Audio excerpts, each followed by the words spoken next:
Let's try Jim. Good evening, Jim. Hello, sir. Hi, Ian.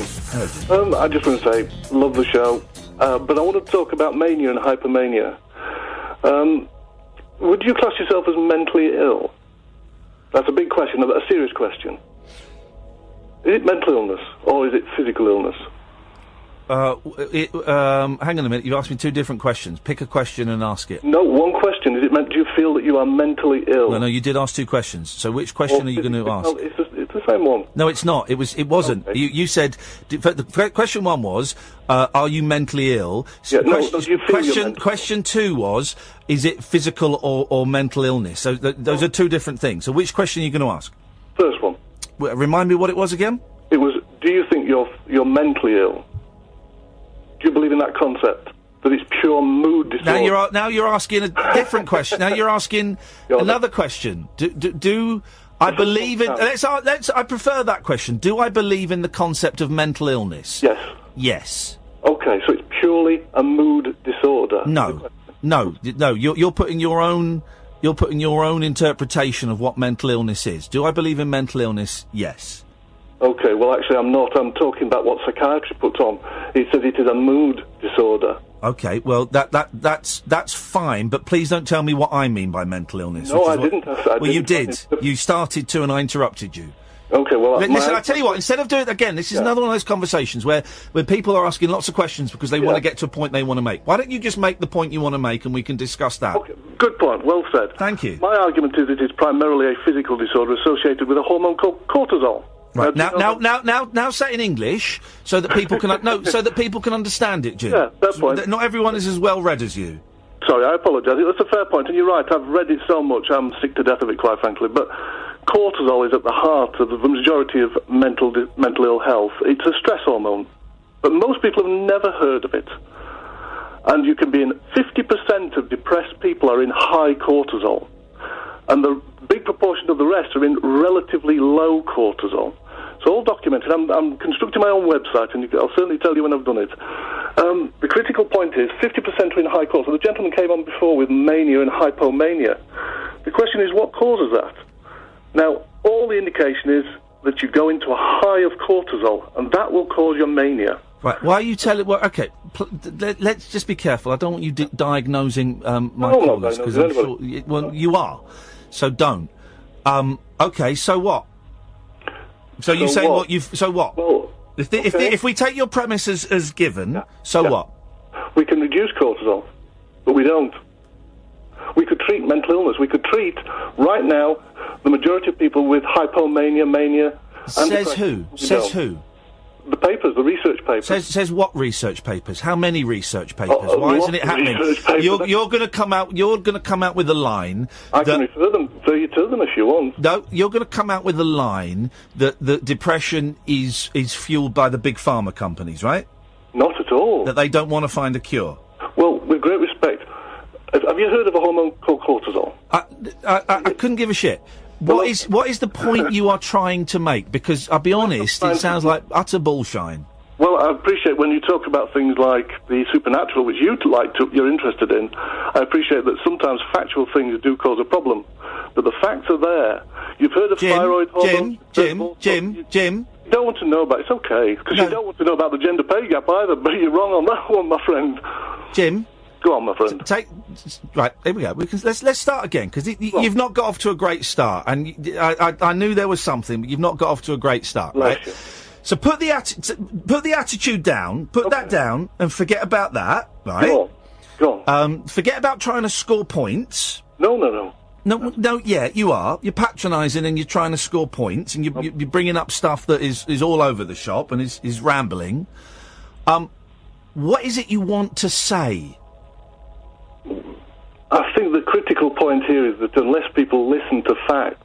Right, no, but these are facts according to you, Jim, and people don't listen. People don't listen. My friend, you're wrong. This is not according to me. This is according to very many research papers. People don't listen. People don't listen to patronising arseholes, Jim. That's the thing. So again, they listen to you, Ian. Put the attitude. I'm a much bigger man than you because I'm ignoring all of these because I don't need to score points. I love you. You dislike me immensely. When you were singing Elvis Presley was the best thing you've done. I promise you.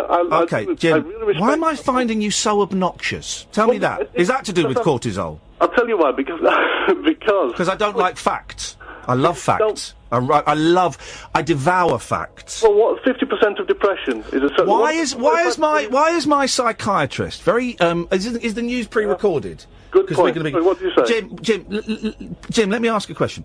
Why is my psychiatrist a very wise, intelligent, very well-read gentleman? Why has he never mentioned my cortisol levels to me? Has he never mentioned that? You see, that is fascinating. It really is.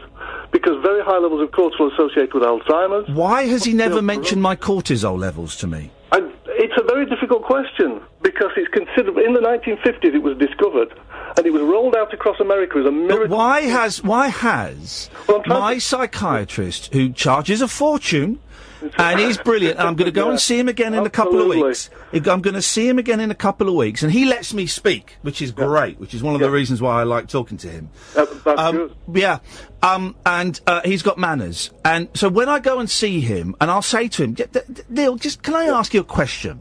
Yeah. This depression that's going on, the cortisol levels, why in all the years that I've seen him, has he never mentioned that, Jim, do you think? Love it. Good question. Ask him that. No, I'm asking you that. I'm asking you that. Why has he never mentioned it? Can I speak? So, in the 1950s, as I say, it was rolled out as a wonder drug. No, Jim, could you answer the question? I don't want to go back. I don't want a history lesson.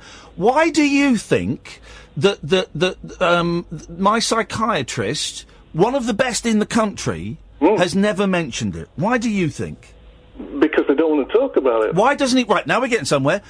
Why doesn't he want to talk about it? Because my father was a consultant psychiatrist, but they don't want to talk about it. Why doesn't he want to talk about it? And now we're getting to the issue. Now we brought Daddy into it. Now we're getting somewhere. So why doesn't my psychiatrist... Why doesn't... I bet there's something going on there. Why doesn't why doesn't my psychiatrist... And I nearly called him my daddy. Why doesn't my psychiatrist... Why doesn't my psychiatrist want to talk about it? Because it could be a possible cure. Right, okay. So why doesn't... Here we go. Why doesn't my psychiatrist want to cure my depression? No, this is what we're going to now. Because, well, what would you do if you were in a profession where you could cure somebody? Yeah. If I ask you about... No, I don't want questions. Why does... We're getting there, and this is great, Jim. Focus. Why doesn't my psychiatrist want to cure me? Because he's very happy in his job. Right, okay. So, Jim, with respect, when I said about 5 minutes ago, you were going to say that they don't want to cure depression because it makes money, and you said no. Well, you were lying then. Well, I wasn't lying. Well, no, but I made that point 5 minutes ago, and I would have saved us 5 minutes of this if you'd have just simply said, yeah, that's the reason, because they want to make money. You see, that this is part of the problem. No. Don't do smoke. No smoke screens. Don't start waving your hand in the other direction. You can't stand you can't stand direct questions. When I asked you the question 5 minutes ago, was it because they wanted to make money, and you said no? Fascinating. Why did you lie then? Why did you lie then? Have you thought you might be in a hypomanic episode? Why did you lie then? Hypomanic. It is not always manic. Why did you lie then? Nobody's lying, Ian. Well, when I asked you, are they not trying to cure depression because they want to keep making money? You said no, that's not it. But now you're saying that is it. When you go back to your psychiatrist... No, Jim, answer the question. Why did you dismiss the point that I made, that now I've just managed to wheedle out of you yourself? Have you finished? I'm assuming that silence is yes, because that's the only way you can stop talking. When you go to your psychiatrist... No, Jim. Answer my question. Answer my question, Jim. No, it's not. It's really, really dull. Really? Answer my question. It's a great shame because I'll tell you why I'm being so angry, Jim. Because people like you drive young men to suicide. Because what you're spouting is dangerous bollocks. So let me ask you one more time, Jim, and please focus on this question and answer it. Right? About 6 minutes ago now, I said... It's about an hour and a half I tried to ring you up, but there you go. Well, I was actually going to ring you about the pay gap. I couldn't give a toss, mate. About 6 minutes ago, I said something along the lines of, are you going to take us down a long conversation at the end of it, say that the reason companies don't want to kill... I know your question. Well, then can you answer it? And I said no, and I'll tell you why. Because cortisol is a difficult hormone to handle. That's a very important issue. But Jim, can I ask you, what's your medical training, Jim? I've researched 1,000 papers.